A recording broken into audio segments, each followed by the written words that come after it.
ನಮಸ್ಕಾರ ಸ್ನೇಹಿತರೆ, ರಿಷಿ ಟೇಲ್ಸ್ ಚಾನಲ್ಗೆ ಸ್ವಾಗತ. ಇವತ್ತು ಬೀರ್ಬಲ್ನ ಕಿಚಡಿ ಕತೆ ಕೇಳೋಣ. ಒಂದು ಚಳಿಗಾಲದ ಸಂಜೆ ಅಕ್ಬರ್ ಮತ್ತು ಬೀರ್ಬಲ್ ಕೆರೆಯ ದಂಡೆಯ ಮೇಲೆ ವಿಹರಿಸುತ್ತಿದ್ರು. ನೀರಿನ ಮೇಲೆ ಕೈಯಿಟ್ಟ ಅಕ್ಬರ್, ಬೀರ್ಬಲ್, ಈ ನೀರು ಎಷ್ಟೊಂದು ತಣ್ಣಗಿದೆ.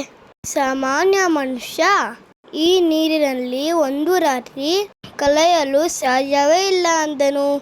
ಬೀರ್ಬಲ್ ನಗುತ್ತಾ, ಪ್ರಭು, ಹಸಿವು ಮತ್ತು ಬಡತನ ಮನುಷ್ಯರಿಂದ ಎಲ್ಲವೂ ಮಾಡಿಸಬಲ್ಲದು. ಹಣದ ಆಸೆಗಾಗಿ ಯಾರಾದರೂ ಈ ಸಾಹಸ ಮಾಡಬಹುದು ಎಂದನು. ಅಕ್ಬರ್ ಸವಾಲು ಹಾಕಿದನು, ಯಾರಾದರೂ ಈ ತಣ್ಣನ ನೀರಿನಲ್ಲಿ ಒಂದಿಡೀ ರಾತ್ರಿ ನಿಲ್ತಾರೋ ಅವರಿಗೆ 100 ಚಿನ್ನದ ನಾಣ್ಯಗಳ ಬಹುಮಾನ ನೀಡುವುದಾಗಿ ಘೋಷಿಸಿದನು.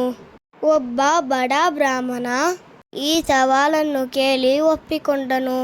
ಅಂದಿನ ರಾತ್ರಿ ಆ ಬಡ ಬ್ರಾಹ್ಮಣ ಸೈನಿಕರ ಕಾವಲೊಂದಿಗೆ ನೀರಿನಲ್ಲಿ ನಿಂತನು. ಮರುದಿನ ಬೆಳಗ್ಗೆ ಅಕ್ಬರ್ ಬಂದು ನೋಡಿದಾಗ ಬ್ರಾಹ್ಮಣ ನೀರಿನಲ್ಲಿ ನಡುಗುತ್ತಾ ನಿಂತಿದ್ದನು.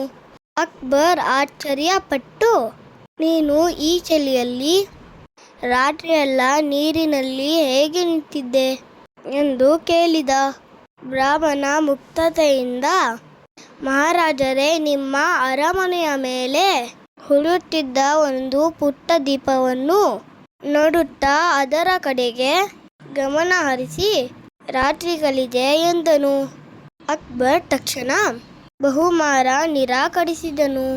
ನೀನು ಆ ದೀಪದ ಶಾಖದಿಂದ ಬೆಚ್ಚಗಾಗಿದ್ಯಾ, ಹಾಗಾಗಿ ಇದು ಮೋಸ ಎಂದು ಹೇಳಿ ಅವನನ್ನು ಕಳಿಸಿದರು.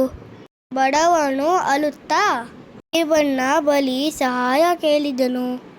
ಮರುದಿನ ಬೀರ್ಬಲ್ ಅರಮನೆಗೆ ಬರಲಿಲ್ಲ.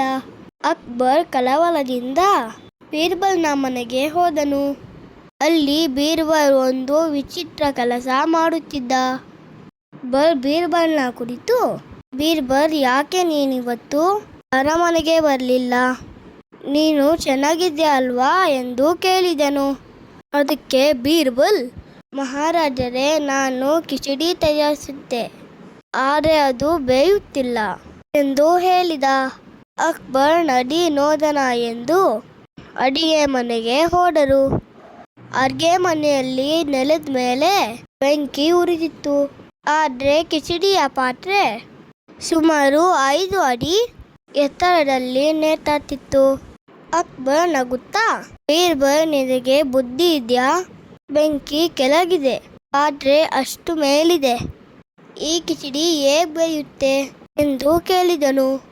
ಬೀರ್ಬಲ್ ಶಾಂತವಾಗಿ, ಪ್ರಭು, ಅರಮನೆಯ ಮೇಲಿರುವ ದೀಪದ ಶಾಖ ಕೆರೆ ನೀರಲ್ಲಿದ್ದ ಬ್ರಾಹ್ಮಣಿಗೆ ಸಿಗೋದಾದ್ರೆ ಈ ಬೆಂಕಿಯ ಶಾಖ ಮೇಲಿರೋ ಪಾತ್ರೆಗೂ ಕೂಡ ಸಿಗುತ್ತಲ್ವಾ ಎಂದು ಉತ್ತರಿಸಿದನು. ಅಕ್ಬರ್ನಿಗೆ ತನ್ನ ತಪ್ಪು ಅರ್ಥವಾಯಿತು.